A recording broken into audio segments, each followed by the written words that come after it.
Bismillahirrahmanirrahim. Assalamu alaikum wa rahmatullahi wa barakatuh. Bienvenue dans ce nouvel épisode de notre série Taqwa dans le Coran. Aujourd'hui, nous allons aborder la question de la modestie et de l'humilité à travers l'étude d'un passage de Surat Maryam à partir du verset 30. Ce passage nous rappelle l'importance de rester modeste même face au succès. Il nous montre comment Isa alayhi salam, le prophète Jésus, attribue son succès à Dieu. Nous avons l'immense plaisir d'accueillir une nouvelle fois Cheikh Imad Lawani avec nous.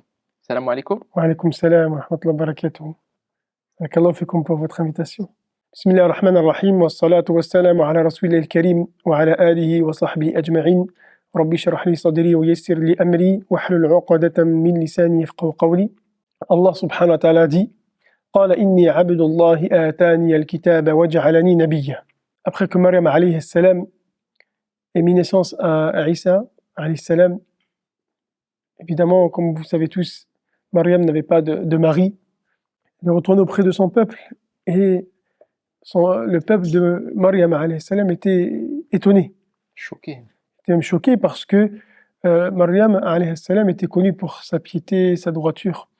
Et donc, c'était inconcevable pour eux qu'une femme aussi pieuse tombe enceinte. Pour eux, c'était un signe d'un grand péché pour arriver jusqu'à cette grossesse. Allah subhanahu wa ta'ala a voulu que Isa alayhi salam, c'est lui qui réponde. فأشارت إليه, elle leur a montré, à la base elle ne répondait pas, elle leur a montré à Isa alayhi salam. Ils ont dit, comment pouvons-nous parler à un bébé qui est dans un berceau? C'est-à-dire, pourquoi tu nous indiques, nous t'as questionné, tu nous as pas répondu et tu nous montres ce berceau. Quelle est l'utilité de cela? Il ne pourra pas parler. Mais Allah subhanahu wa ta'ala a voulu que Isa alayhi salam prenne la parole et il a dit قال إني عبد الله آتاني الكتاب. Il leur dit, je suis un serviteur d'Allah subhanahu wa ta'ala. Donc il montre déjà que il est un adorateur d'Allah subhanahu wa ta'ala. Il se présente par son statut. Exactement, Abdullah. Comme si il prévenait le fait de donner à Isa alayhi salam un caractère divin. Inni Abdullah. Je suis un serviteur d'Allah subhanahu wa ta'ala, comme tous les serviteurs. La différence, c'est qu'Atani al-kitab wa ja'alani nabiyya. Il dit, et il m'a donné le livre et il a fait de moi un prophète. Wa ja'alani mubarakan aynama kuntu. Où que je sois, il a fait de moi personne bénie. Et il m'a recommandé la prière, la zakat, tout au long de mon existence. Et il m'a recommandé la bienfaisance envers ma mère. Et il n'a pas fait de moi une personne arrogante, mauvaise personne arrogante. On voit dans ce passage que Isa alayhi salam évoque, il dit wa ja'alani, il dit c'est lui qui m'a fait. Parce qu'il montre que c'est celui qui l'a choisi, c'est Allah subhanahu wa ta'ala. Que celui qui donne, c'est Allah subhanahu wa ta'ala. Celui qui élève, c'est Allah subhanahu wa ta'ala. Et je suis prophète. Wa ja'alani nabiyya. C'est lui, Allah subhanahu wa ta'ala, qui a fait de moi un prophète. Allah subhanahu wa ta'ala nous montre dans ces versets que celui qui permet, celui qui donne, c'est lui, et lui seul. Et Isa alayhi salam leur a évoqué ces paroles-là et a montré à son peuple que c'est Allah qui choisit. Comme il a permis à ma mère de tomber enceinte sans mari, et comme il est capable de le faire, il m'a choisi, il a fait de moi un prophète. Donc nous, on doit se rappeler que tout ce qui nous parvient de bien, ça vient d'Allah subhanahu wa ta'ala. La santé, c'est qui nous l'a donné? C'est Allah subhanahu wa ta'ala. La raison, c'est Allah subhanahu wa ta'ala. L'intelligence, c'est Allah subhanahu wa ta'ala. On le sait tous et on le dit tous, mais il faut qu'on soit convaincu de cela, qu'on ait l'yaqin, qu'on soit sûr, qu'on ait la certitude que celui qui nous donne, celui qui permet, c'est Allah subhanahu wa ta'ala. Wa ma tawfiqi, Allah subhanahu wa ta'ala dit dans un autre verset, wa ma tawfiqi illa billah, alayhi tawakkaltu wa ilayhi unib. Celui qui m'a permis, celui qui permet, ce n'est que Allah subhanahu wa ta'ala. Et c'est en lui que je place ma pleine confiance. Lorsqu'on se rappelle que celui qui permet, celui qui donne, c'est Allah subhanahu wa ta'ala, cela est un élément qui nous permet de nous approcher de l'humilité. Parce qu'on se pose souvent cette question-là, comment être humble? Déjà, se rappeler que tout ce que tu fais, tu ne le fais que par la grâce d'Allah subhanahu wa ta'ala. Tu es musulman parce qu'Allah subhanahu wa ta'ala, il t'a choisi, il a fait de toi un musulman. Si tu es en bonne santé, c'est parce qu'Allah subhanahu wa ta'ala t'a donné cette bonne santé. Tu fais la prière, c'est par la grâce d'Allah subhanahu wa ta'ala. Donc l'humilité, c'est déjà être humble envers Allah subhanahu wa ta'ala. Savoir que c'est lui qui permet, et aujourd'hui m'a permis, et donc je suis reconnaissant pour qu'il me permette demain, après-demain et tout au long de ma vie, d'être un adorateur d'Allah subhanahu wa ta'ala. Dans les projets aussi, comme la religion, vous savez, est liée à la vie de tous les jours, il faut se rappeler que celui qui va nous permettre, c'est Allah subhanahu wa ta'ala.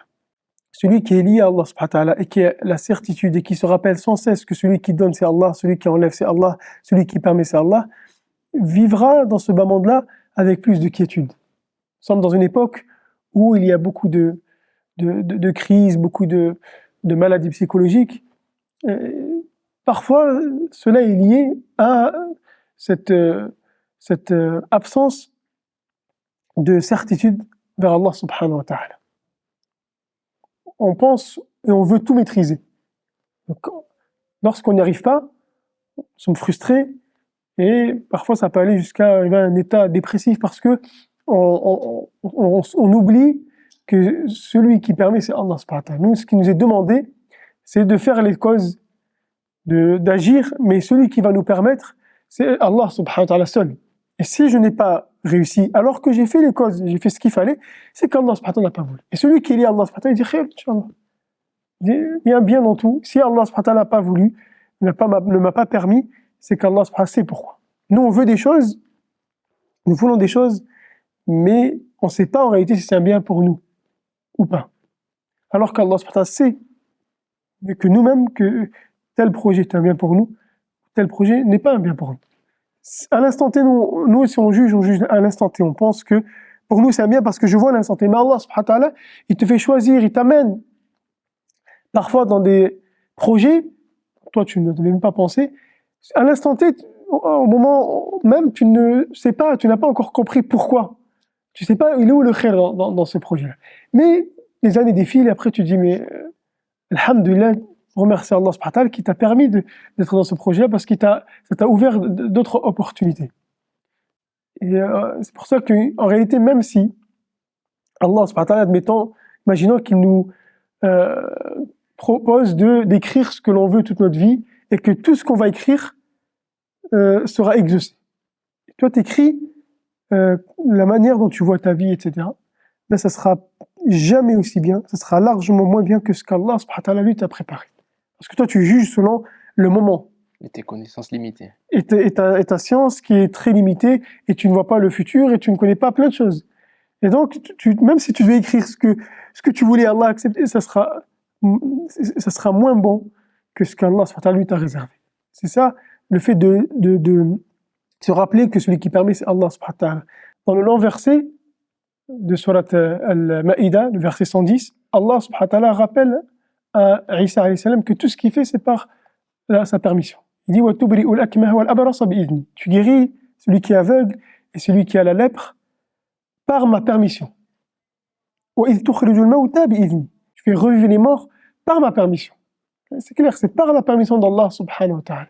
Je ne peux rien faire sans l'ordre d'Allah, sans la permission d'Allah subhanahu wa ta'ala. Il dit « Inni abdullah atani al-kitab » Il remet tout le fadl, tout le mérite à Allah subhanahu wa ta'ala. C'est lui qui a fait que je suis un prophète. C'est lui qui m'a donné le livre, qui a fait que je suis un prophète. C'est lui qui a fait de moi personne bénie où que je sois. Et ainsi de suite. Il faut se rappeler cela, que celui qui donne c'est Allah, celui qui élève c'est Allah subhanahu wa ta'ala. Et si on a ce lien-là, donc cela déjà démontre le lien des prophètes avec leur créateur, qui remettaient tout à Allah subhanahu wa ta'ala. Si nous on arrive à ce niveau, à un niveau où on remet à Allah subhanahu wa ta'ala, moi je ne suis qu'une personne faible, qui essaie, je suis très très limité, quand bien je serai le meilleur la meilleure des personnes, la personne la plus savante, la plus intelligente. Je reste très très limité et je suis dépassé par tout ce qu'il y a dans cette vie-là. Se rappeler cela, que on remet tout à Allah subhanahu wa ta'ala, et cela va nous mener à l'humilité envers Allah subhanahu wa ta'ala et aussi envers les gens, parce que l'arrogance vient de nefs, shaitan, parce que la personne pense, dit moi je suis meilleur que lui. Ana khayrun minhu. Pourquoi tu dis que tu es meilleur que lui? Par rapport à quel élément? Cet élément-là, qui t'a permis d'arriver à ce niveau-là? C'est Allah subhanahu wa ta'ala. Et comme il t'a permis, il peut, subhanahu wa ta'ala, enlever ce bienfait-là. C'est lui qui donne et c'est lui qui enlève. Donc, parmi les causes aussi de préserver des bienfaits, c'est de reconnaître ce bienfait à Allah subhanahu wa ta'ala. Parce qu'on dit comment essayer de garder ces bienfaits, ben chaque bienfait qu'Allah t'a accordé, sois reconnaissant, fais preuve d'humilité et la certitude que celui qui te l'a donné, c'est Allah subhanahu wa ta'ala, et Allah subhanahu wa ta'ala va te combler de ses bienfaits. Barakallahu fikum. Barakallahu fik, qu'Allah nous accorde l'humilité et nous permette de suivre les pas des prophètes qui sont nos modèles. On se dit à très bientôt pour un nouvel épisode, Inch'Allah. Jazakumullahu khairan wa assalamu alaikum wa rahmatullahi wa barakatuh.